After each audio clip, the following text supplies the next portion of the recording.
What's up, everybody? It is your girl, SestheRealtor.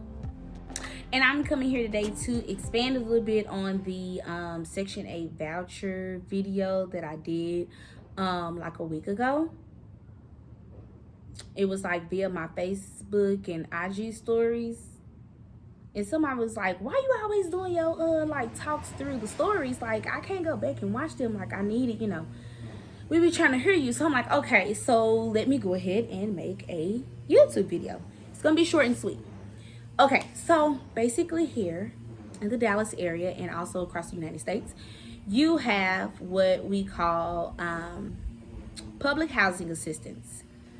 And sometimes people use the term Section 8. Section 8, Dallas Housing Authority, or whatever the housing authority is that you're dealing with, they have usually programs where you receive these vouchers. A voucher is basically a allotted amount of money that somebody is putting up on your behalf, and you can use it towards something. So like a gift card, you know what I'm saying? It's like, hey, I got a gift card for a house. You know, it's $1,000 on here, and I can do whatever I want to with this $1,000, right? Cool. So you receive these vouchers. You do have to qualify for them. They're usually for a low income. So you have to make sure that you go to your local housing authority and see what their requirements are. And if you can qualify, you apply. I believe you do have to attend some classes maybe. If not, I'm not totally sure. Don't hold it against me. I know that there are also variations of the type of housing program. So I know like with Section 8, usually you can use those to like rent, if I'm not mistaken, but then they also have vouchers that they give to people who can put towards actually purchasing a home. So right now I'm just talking about Section 8 vouchers, and from my understanding, they're used to lease. So I have told people straight up, and I will tell y'all here on YouTube, and maybe my stuff will change the next time I make another YouTube, but as of right now, I have had zero success with Section 8 vouchers, period. I ain't gonna lie to you. I'm not gonna sugarcoat it to you. I have had zero success with Section 8 vouchers, okay? Zero success. The 3 that I had where I went kind of hard and we was out and we was actually touring properties and things like that, each of those people found their home to lease on their own. They found it on their own. They had to use some of these like third-party sites. They had to go to like some of the Facebook groups that's out, but I did not help them get the home that they're in. So what I learned with the Section 8 vouchers, for one, there are different vouchers. So that means you have some 1 bedrooms, some 2 bedrooms, some 3 bedrooms, some 4 bedrooms, okay? Most times you're supposed to abide by them and get the number of bedrooms that is stated on your voucher. So I'm going to say this for legal purposes. Do not have a 2-bedroom voucher asking me to find you a 3 and 4 bedroom home, because we're not supposed to do that.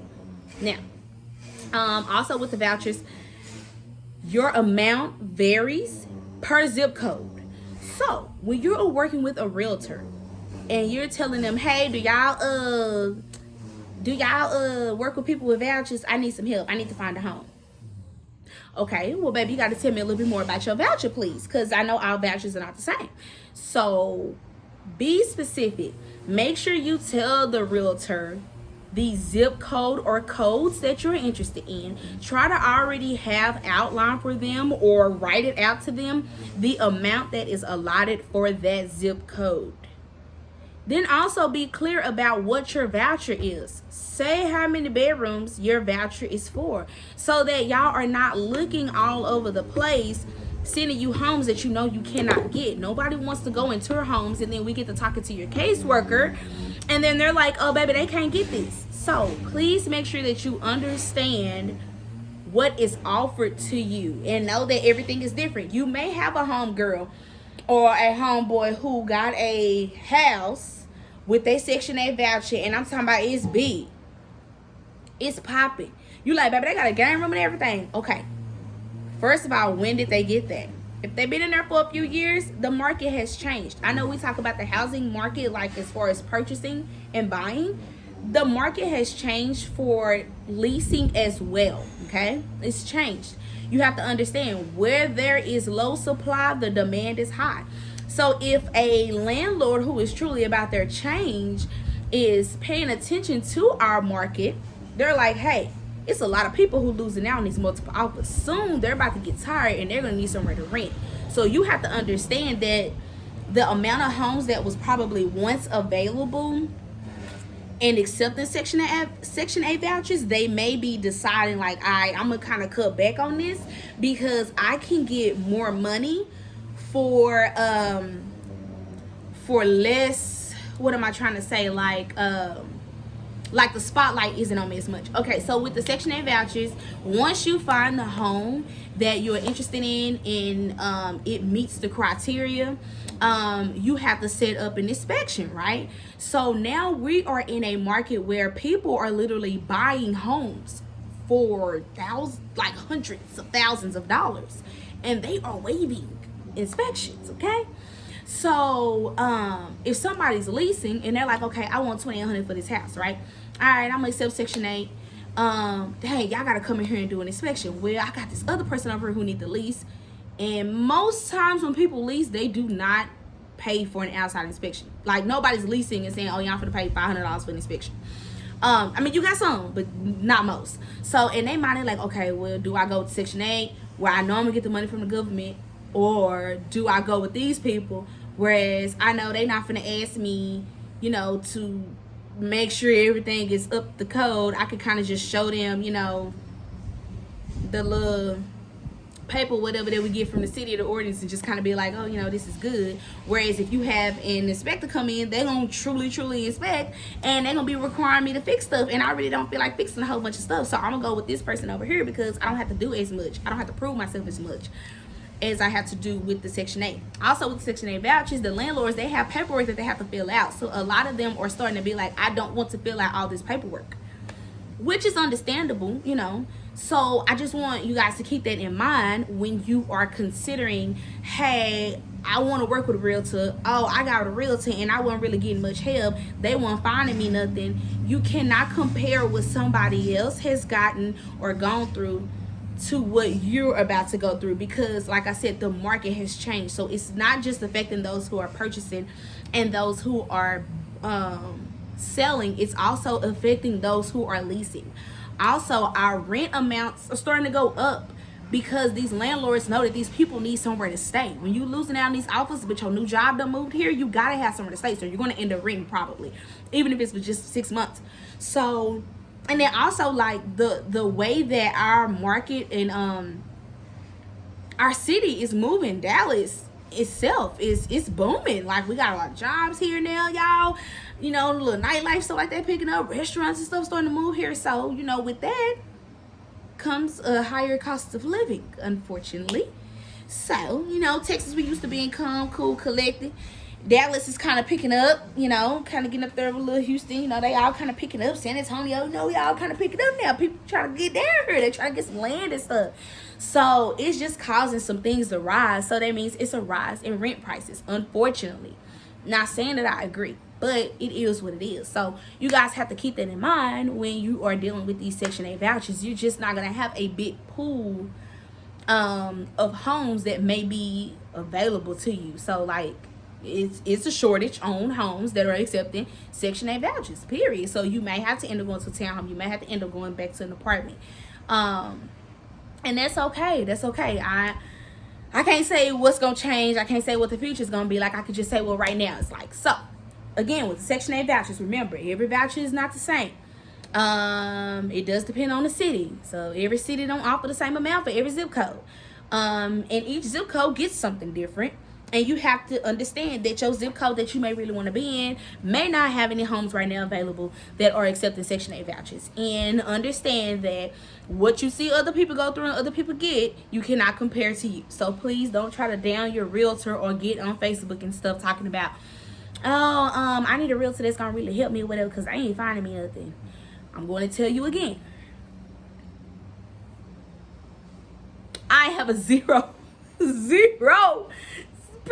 success rate with vouchers, and I'm not just saying. Actually, I'm mad at myself about that because I'm just like, dang, it shouldn't be that hard. But y'all, I have a 0% success rate with vouchers. So I'm gonna put that out there. I still do not mind helping. I have said that before. I do not mind just being an extra set of hands. Like, oh, hey, well, girl, I can sort you on this list, and just if you see anything you like, you need to let me know. Because this is my list that I'm sending to you. So if you do see something you like and you can qualify for it, then yes, I expect to show that to you and help you. But if my list don't bring you nothing, I understand. There is no hard feelings. Hopefully you feel the same way about me. And I pray that you find you something that you need. So I'm not going to say that I'm a miracle worker, but I will say that I will try.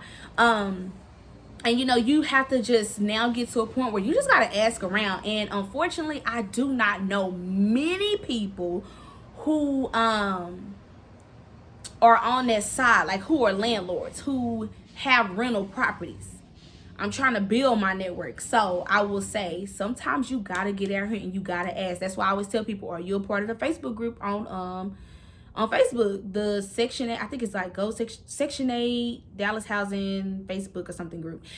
I always tell people, go to gosection8.com and see what they have. And then you just gotta, sometimes you gotta do word of mouth. Like if you listen, your homegirl and them got that nice house. Okay, well, ask them who her landlord is and see if that landlord got some extra properties. And if they got some extra properties, see if they willing to accept your Section 8 voucher. Also, if you get on here and you say, well, there are some people who they Section 8 voucher, they'll still get a home that's more bedrooms than what they voucher is, and they just pay the difference. I'm going to tell you this. That is good for them, but I am not encouraging it. Whatever you do on the side or outside of me is fine. I'm not encouraging it, okay? Didn't say it wasn't a way around, because where there's a will, there is a way. But I'm just letting you know that I'm not encouraging it. So, I want to say that's it. I think that's all I have to touch on about the Section 8 vouchers. I still think it's worth applying for. So if you can get it, get it. Because anybody that can get any kind of assistance with their rent, please do so. Just know that it may take a little time. It may take a little time to really find what you want. But just try to sit tight and just try to be patient. I think I talked about this on like a leasing video. If you go back through my YouTube channel or whatever, same thing applies with the Section 8 vouchers. Like just be patient if you're deciding to use a realtor. Because we be trying to work hard. Y'all gotta understand, we don't get paid until the end. So sometimes, it may seem like we slow fun, but we really crying on the inside. We really crying on the inside. We like, Lord, I just want to eat. I'm over here eating noodles. I'm just joking. I mean, maybe I'm not joking, but I'm just trying to lighten the mood right quick. But I just want you guys to know that Section 8 vouchers do have lots of requirements, and you just got to be ready to go through the hoops. All right, that is it from me about Section 8 vouchers. I am SestheRealtor. Make sure you go to my Instagram at SestheRealtor and follow me, because sometimes I'll be having some nice stuff on my page and I just want y'all to see it. And then when y'all go to my page, I want you to share my profile. Okay? And just like I want you to share this YouTube. All right, y'all have a good one.